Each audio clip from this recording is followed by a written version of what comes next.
ഓം ശാന്തി. ഒരു ഗ്രാമത്തിൽ വസിച്ചിരുന്ന ഒരു 21 വയസ്സുള്ള ഒരു യുവാവായിരുന്നു ദീപക്. അവൻ പൊതുവെ ശാന്തനും ജിജ്ഞാസുവും ആത്മപരിവർത്തനത്തിന് തയ്യാറുള്ളതുമായ ഒരു വ്യക്തിയായിരുന്നു. അവൻ എപ്പോഴും ഇങ്ങനെ വിചാരിച്ചിരുന്നു, എനിക്ക് എൻ്റെ ജീവിതത്തിൽ പ്രത്യേകിച്ച് വലിയ കഴിവുകളൊന്നുമില്ല, മറ്റുള്ളവരെ പോലെ ആകാനൊന്നും എനിക്ക് സാധിക്കില്ല. സ്വയത്തെ പ്രതി എപ്പോഴും കൂടുതലായിട്ട് ഇൻഫീരിയർ ആയിട്ടാണ് ചിന്തിച്ചുകൊണ്ടിരുന്നത്.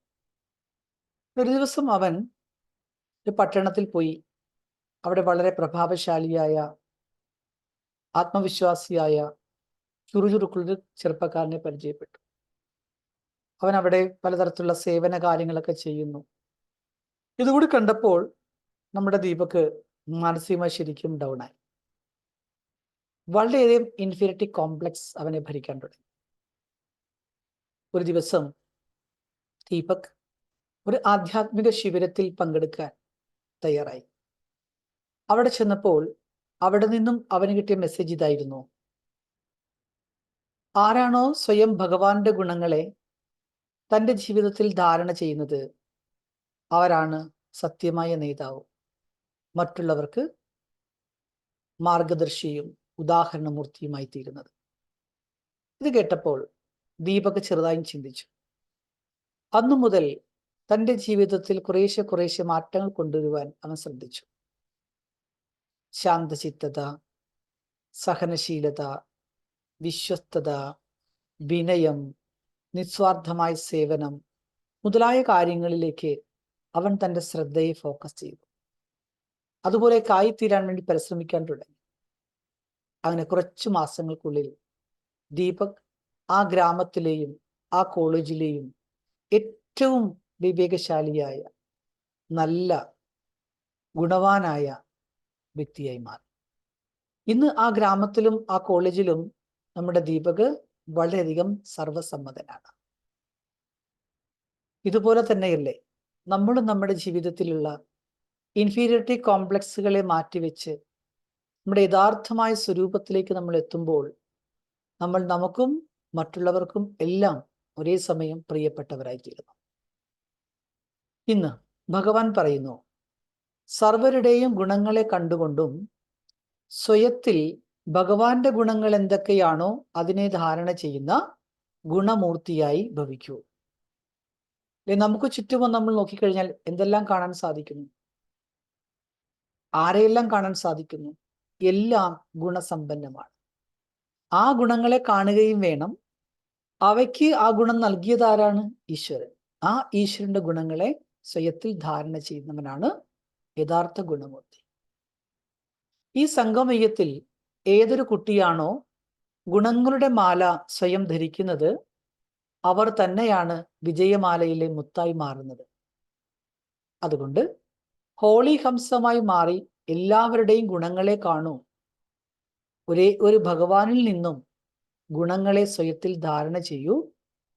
അപ്പോൾ ഈ ഗുണമാല നമ്മുടെ കഴുത്തിൽ അലങ്കാരമായി മാറും. അപ്പൊ ആരാണോ ആ ഗുണങ്ങൾ, ഈശ്വരന്റെ ഗുണങ്ങളെ കണ്ടെത്തി ആ ഗുണങ്ങൾ സ്വയത്തിൽ നിറയ്ക്കുന്നത്, ധാരണ ചെയ്യുന്നത്, അത്ര തന്നെ അവരുടെ കഴുത്തിലും വലിയൊരു മാല കാണപ്പെടും. ആ ഗുണമാലയെ നമ്മൾ നിരന്തരം സ്മരിച്ചുകൊണ്ടിരിക്കൂ. ആ ഗുണങ്ങൾ എന്തൊക്കെയാണെന്ന് ഓർമ്മിച്ചുകൊണ്ടിരിക്കൂ. അപ്പോൾ തീർച്ചയായിട്ടും നമുക്ക് ഗുണമൂർത്തിയാകാം. ഇതിന്റെ ഓർമ്മചിഹ്നം എന്ന നിലയിലാണ് ദേവീ ദേവന്മാരുടെ ചിത്രങ്ങളിൽ അവരുടെ കഴുത്തിൽ ധാരാളം മാലകൾ കാണിച്ചിട്ടുണ്ട്. അലങ്കാരധാരികളായിട്ടാണ് നമ്മൾ അവരെ ചിത്രീകരിക്കാറുള്ളത്. അപ്പൊ നമ്മൾ മനസ്സിലാക്കേണ്ട വിഷയം, ഭഗവാന്റെ ഈ വരദാനത്തിന്റെ അടിസ്ഥാനത്തിൽ നമ്മുടെ ധാരണകൾ എന്തൊക്കെയായിരിക്കണം? അതിൽ ഒന്നാമത്തത്, സർവരുടെയും ഗുണങ്ങളെ നമ്മൾ മാനിക്കുക എന്നുള്ളതാണ്. എല്ലാവർക്കും ഗുണങ്ങളുണ്ട്, ആ ഗുണത്തെ നമ്മൾ അക്സെപ്റ്റ് ചെയ്യുക. മറ്റുള്ളവരെ കാണുമ്പോൾ നമ്മൾ അവരുടെ ഗുണങ്ങൾ എന്താണ്, ആ ഗുണങ്ങളെക്കുറിച്ച് ചിന്തിക്കൂ. വാല്യൂയിങ് അതേഴ്സ്, മറ്റുള്ളവരെ വിലയിരുത്തുന്നത് അവരുടെ ഗുണത്തിന്റെ ആധാരത്തിലായിരിക്കണം. അങ്ങനെ മറ്റുള്ളവരെ ഗുണത്തിന്റെ ആധാരത്തിൽ വിലയിരുത്താൻ നമ്മൾ തയ്യാറാകുമ്പോൾ തീർച്ചയായിട്ടും നമ്മുടെ ഉള്ളിൽ പോസിറ്റീവ് മൈൻഡ് സെറ്റ് രൂപപ്പെടും. ആ പോസിറ്റീവ് മൈൻഡ് സെറ്റ് ക്രമേണ നമ്മളിലും ധാരാളം ഗുണങ്ങൾ കൊണ്ടുവരും. നമുക്കറിയാം, പൊതുവെ സമൂഹത്തിൽ കണ്ടതെന്താണ്, നമ്മൾ ആളുകളെ വാല്യൂ ചെയ്യുന്നത് കുറവുകൾ വെച്ചിട്ടാ. അവൻ കൊള്ളാത്തവനാണ്, നന്നായിട്ട് സംസാരിക്കത്തില്ല, സത്യസന്ധതയില്ല, അല്ല, ഇങ്ങനെ കുറവുകൾ വെച്ചിട്ടാണ് വാല്യൂ ചെയ്യുന്നത്. അപ്പൊ എന്ത് പറ്റും? വാല്യൂ കുറഞ്ഞിട്ടേയിരിക്കും, നമ്മുടെ വാല്യൂയും കുറയും. അതുകൊണ്ട് ഏതെങ്കിലുമൊക്കെ ഒരു കാര്യത്തിൽ നമ്മൾ സൂക്ഷ്മത പുലർത്തി മുൻപോട്ട് പോവുക, ഗുണങ്ങളെ ദർശിക്കുക. ഇനി മറ്റൊന്ന്, ഭഗവാൻ സർവഗുണങ്ങളുടെയും സാഗരമാണ്. ആ ഗുണസാഗരനായ ഭഗവാനിൽ നിന്നും ഗുണങ്ങളെ ധാരണ ചെയ്യുക. നമ്മൾ ഓരോ ദിവ്യ ഗുണങ്ങളുടെയും സ്വരൂപമായി തീരുക. ഉദാഹരണം, കമ്പാഷൻ, ഫോർഗീവ്നെസ്. ഈ ഗുണങ്ങൾ നമ്മളിൽ വരുമ്പോൾ, അതായത് ദയാലു, ക്ഷമാശീലത, സ്നേഹം ഇത്യാദി ഗുണങ്ങൾ നമ്മളിൽ അഡോപ്റ്റ് ചെയ്യുമ്പോൾ നമുക്കൊരു ഇന്നർ സ്റ്റെബിലിറ്റി ഉണ്ടാവും. നമ്മുടെ മനസ്സ് അചഞ്ചലമായി മാറും, ശക്തിശാലിയാവും. മറ്റൊരു വിഷയം, ഗുണങ്ങളുടെ മാല സ്മൃതിയിൽ വെക്കുക എന്നുള്ളതാണ്. ഓരോരോ ഗുണങ്ങളിലും നമ്മൾ ശ്രദ്ധ കൊടുക്കുക എന്നുള്ളതാണ്. എല്ലാ ദിവസവും മെഡിറ്റേറ്റ് ചെയ്യുക.